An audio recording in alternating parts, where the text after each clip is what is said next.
Hi everyone. I'm sure most of you do know me.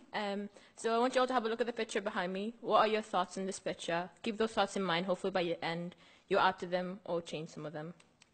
So if you all don't know, I'm Muslim and I am proud. But after the events that took place in Paris, France on November 13th, there's a lot of negativity in the media about Islam. So in Google, if you go into Google and you type Muslim, Islam or Muslim woman, these are some negative pictures that come up. People think that Muslim women or Muslim girls have no rights or have no freedom, but we do.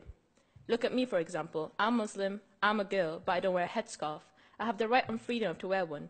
My mum wants me to wear it, but she's given me the right and freedom of wearing one I feel comfortable enough. So what is Islam and what do we actually believe in? Islam is a beautiful religion, just like many others. It's a religion of peace and mercy. As a Muslim, I use the word Assalamu alaikum every day of my life. It's a wish for the other person to be blessed with peace. This is what it means to be Muslim. In Islam, we live by the 5 pillars. The first one, worshipping one God. The second one, the commitment of prayer. The third one, fasting in Ramadan. The fourth one, charity and giving back. And the fifth one, the pilgrim of Mecca, which you must do at least once in your lifetime. In this picture, the small dots are actually people. They are all Muslim. They are there worshipping God. This is what Islam is actually about, coming together as one. In Islam, even a smile is charity. But what is happening today? These are some negative headlines that come up online, and this is the latest one that came up this week. I want you all to know that these headlines are actually false. None of them are actually true, and this upsets me because the people behind this are usually ISIS. If you don't know who ISIS is, they are a terrorist organization. They cause nothing but harm and terror to the world, just like what happened in France. 129 lives were lost. But ISIS has one goal. They want countries like ours to reject Muslims. They'll be ecstatic and happy to hear that since the events that took place in Paris, France, Muslims have reportedly been threatened and attacked in the UK, America, Australia, and all around the world. This evil organization have in their minds, if they can get Muslims, the enemy of the West, then Muslims in France, America, the UK, and Australia will have no one to turn but to ISIS.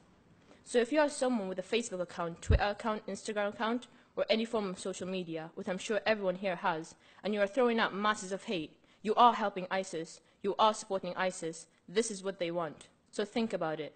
Do you want to be the person helping a terrorist organization? People think that ISIS only kills non-Muslims, but as a matter of fact, they don't. They also kill Muslims. Most of ISIS's victims are Muslims, like what's happening in Syria right now. Therefore, ISIS is not Muslim and is not the face of Islam. In Islam, we believe whoever kills an innocent person is as if they've killed all of humanity. That's why all Muslims stand together against ISIS. Therefore, terrorism has no religion, and terrorism is not the face of Islam. I had people coming to me in school this week and last week telling me because I'm Muslim, I am a terrorist. And this is something I go through every day of my life, and it's become worse since what happened in France. But how has this affected Muslims around the world? If you haven't heard, on November 15th, a man pushes a Muslim woman into an oncoming underground train in London. Why? Because she was wearing a headscarf and she was a Muslim. Imagine if you're that woman, having to wake up every day and walk out your door knowing you will get attacked and threatened for doing what you believe. People also have this idea that refugees and immigrants are stealing the jobs, but they are not. Take my dad as an example. He's a doctor, and he's Muslim, and he's successful. He saves lives every day. He could have saved one of your relatives. People always think that refugees from Syria, I've seen this on Facebook, close the borders, they are ISIS, they're coming to destroy our country. For a matter of fact, ISIS took over their country. ISIS killed their loved ones. ISIS destroyed their homes. So how would you feel if that was you? Sitting at home, bombs going off, people dying. There's children who are coming into the UK with no families.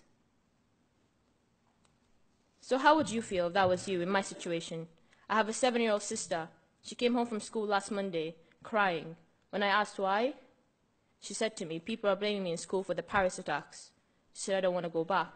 I have a brother in year 7. He got bullied last week.